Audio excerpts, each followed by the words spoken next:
used craft the resulting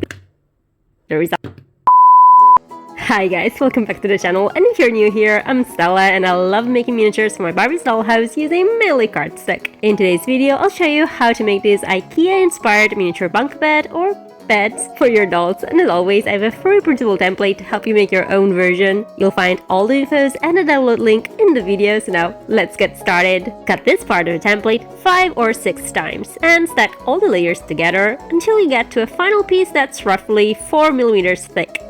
As usual, I suggest using cardstock from old packaging for this, since it's easy to cut and we generally have plenty of it at home. However, if you want to speed up the process, you can switch to a thicker material like mat board, chipboard or balsa wood. The thicker the material, the less layers you'll have to cut. Next, cut this part and, just as we did earlier, stack 5 or 6 layers together to get to a thickness of around 4mm. We'll have to repeat this process for all these parts.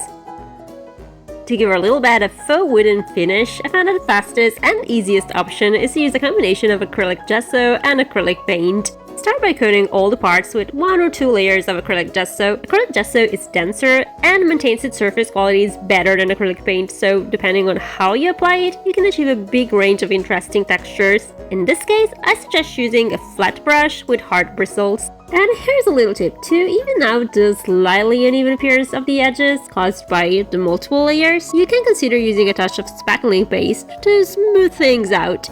And as always, you can find a short list of the supplies I used for this project in the description. Next, cover all the parts with brown acrylic paint mixed with a little water. Using diluted paint will really bring out that wood grain-like texture underneath.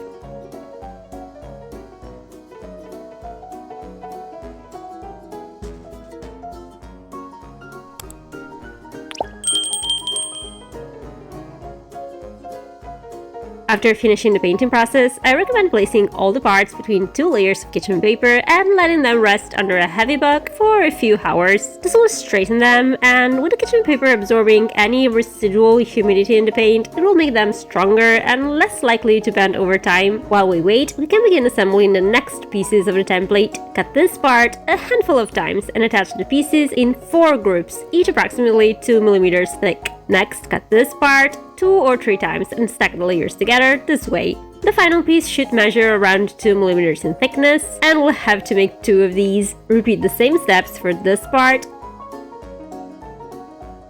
And we should end up with these 8 elements. Just as we did earlier, cover them with a couple of layers of acrylic gesso first.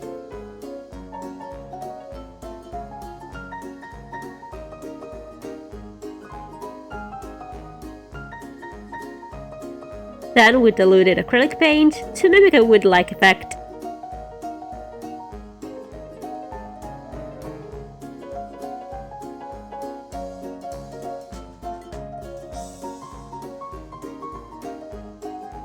Now cut these rectangles into a piece of paper. I use tracing paper since it has a nice translucent quality to it, but you can substitute it with copy paper for a more matte look or a piece of clear plastic for a more transparent effect. Sandwich these paper rectangles between their corresponding cardstock frames, like this. Now that we have all these separate elements ready, we can attach them to create the 4 sides of our miniature bunk bed. Start by attaching all these parts together.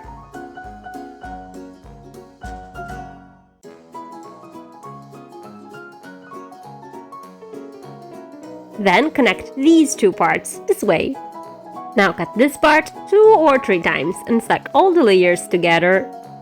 And just a reminder, if you have a Cricut or a silhouette cutting machine, you can use my digital templates, which you can find in my shop linked in the description box. Repeat the process to make another identical piece. Then cut this little rectangle quite a few times and attach all the elements in groups of 2 or 3 layers each. In the end, we should have about 2 dozen pieces. And if you want, you can skip this last step and use craft sticks instead. Cover the frame and the rectangles with a couple of layers of acrylic gesso.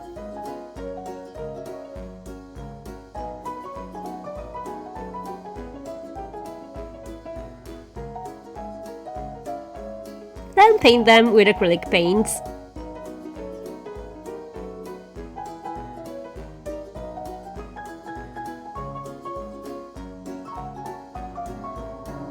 Once the pieces are dry, we can assemble them like this.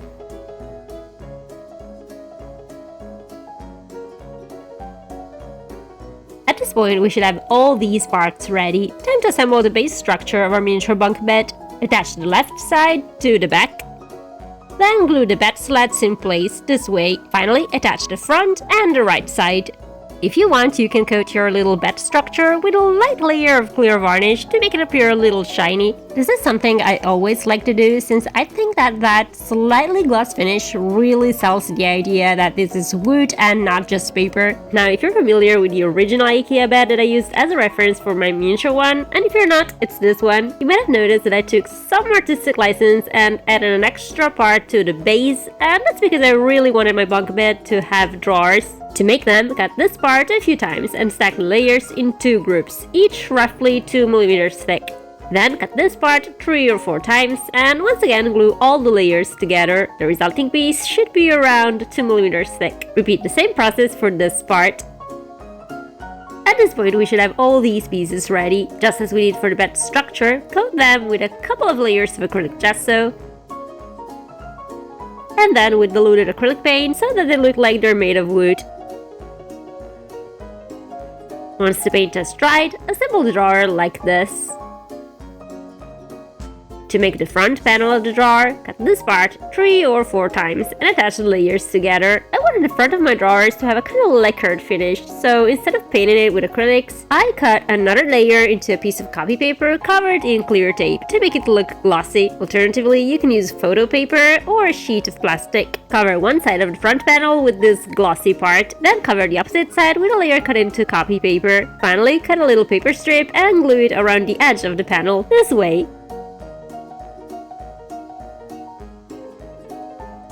Connect the front panel to the rest of the drawer, and of course we'll have to make 2 drawers. To make a mattress, we can either use something like a kitchen sponge or, and this is what I did, create this box out of cardstock.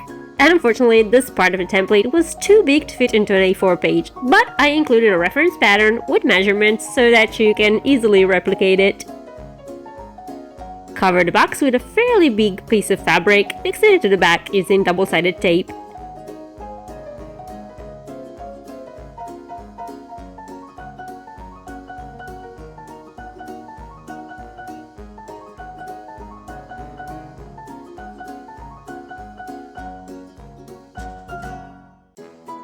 To make a pillow, trace this pattern on a piece of fabric. I use an old napkin because upcycling is fun.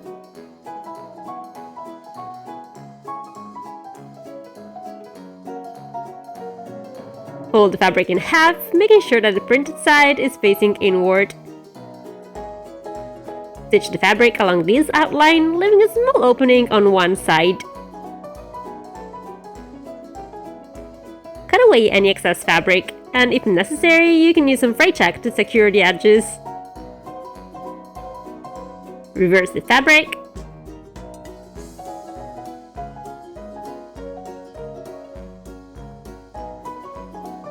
Then fill the pillow with some cotton or fiber fill. And you can close this little opening by sewing it, or if you're lazy like me, you can simply glue it shut. To make a duvet, trace this pattern onto 2 pieces of fabric.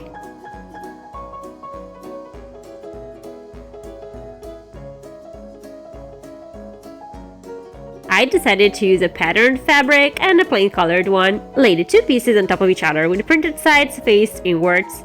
Then stitch them together, leaving a small aperture to allow us to reverse the fabric. And hey, if you've made it this far into the video, drop a comment below. I really love reading your messages, so please keep sharing your thoughts. And our miniature bunk bed is ready. As promised, here's the link to the free printable template, and if you are looking for a different type of bed for your dolls, you may enjoy watching this video next. And this is all for today's video. Until next time, bye!